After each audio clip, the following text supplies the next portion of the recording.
This is about electronic configuration.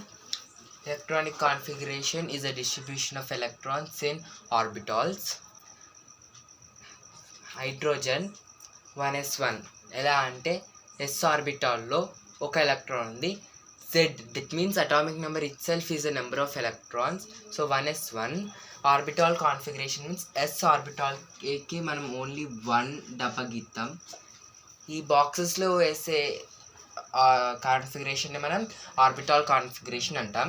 Yes orbital only one orientation, so we have return only one box and only one electron, so one electron should be represented by an half arrow. And here helium atomic number is 2 and the electronic configuration 1s2 and the orbital configuration will be s orbital and this 2 electrons. And lithium atomic number is 3, the electronic configuration is 1s2 2s1, so the orbital configuration will become and this. Why 1s3? because why not 1s3, why 1s2 2s1? ఎందుకు అంటే s orbital can only accommodate 2 electrons. Any s orbital, 1s 2s 3s 4s 5s, any s orbital, the s orbital itself will accommodate only 2 electrons, so only 2 electrons is written. And beryllium is 1s to 2s to orbital configuration will be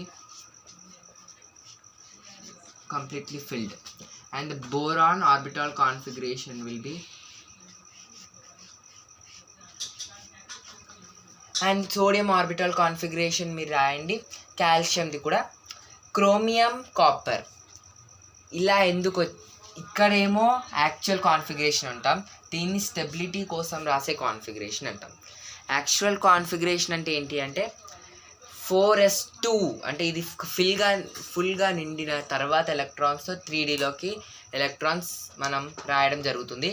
but actual configuration is this, but chromium and copper, for stability the electron from 4s will jump into 3D orbital to give 3D and 3D5 and 3D10 configuration respectively. ఇలా ఎందుకు జరుగుతుంది అంటే for stability కోసం కొన్ని elements ఇలా చేస్తాయి, వాటి electrons ఒక ఆర్బిటాల్ నుండి ఇంకొక ఆర్బిటాల్కి jump చేపిస్తాయి.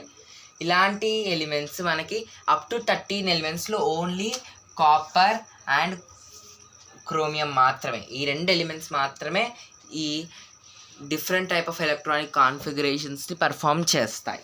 This is all about electronic configuration. But ఇలా ఎందుకు రాయాలి, దీన్ని హున్స్ రూల్, వీటికి ఇలా ఎందుకు రాయాలి, ఫస్ట్ ఒకటి రాసినాక పేరింగ్ చేస్తున్నాం, ఎందుకు అలా చేయాలనేటివి రూల్స్ ఉన్నాయి. The first one is Aufbau principle.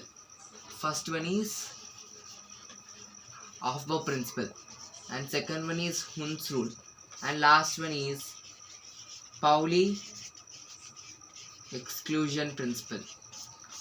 Aufbau principle ఏంటి అంటే లోవెస్ట్ ఎనర్జీ లెవెల్స్, అంటే ఇప్పుడు 1s, దాని తర్వాత ఎనర్జీ 2s ఉంటుంది ఎక్కువ, దాని తర్వాత 2p, దాని తర్వాత 3s, దాని తర్వాత 3p తర్వాత 4s తర్వాత 3d, అలా లోవెస్ట్ ఎనర్జీ ఆర్బిటాల్స్ని ఫస్ట్ ఫిల్ చేయాలి. అందుకే 1s1 1s2 1s2 2s 2s 2p 1s2 2s 2p 3s, అలా లోవెస్ట్ నుండి increasing order of energy orbitals electrons fill చేసుకుంటూ వస్తాం. హున్స్ రూల్ ఏం చెప్తుంది అంటే ఫస్ట్ ప్రతి ఆర్బిటాల్ అంటే ఒక ఓరియంటేషన్ ఉంటే ఆ ఓరియంటేషన్లో ఒక ఎలక్ట్రాన్ నింపాక పెయిరింగ్ స్టార్ట్ చేయాలి. ఇది ఒకటే ఓరియంటేషన్ కాబట్టి ఒక ఎలక్ట్రాన్, దాని తర్వాత పెయిరింగ్.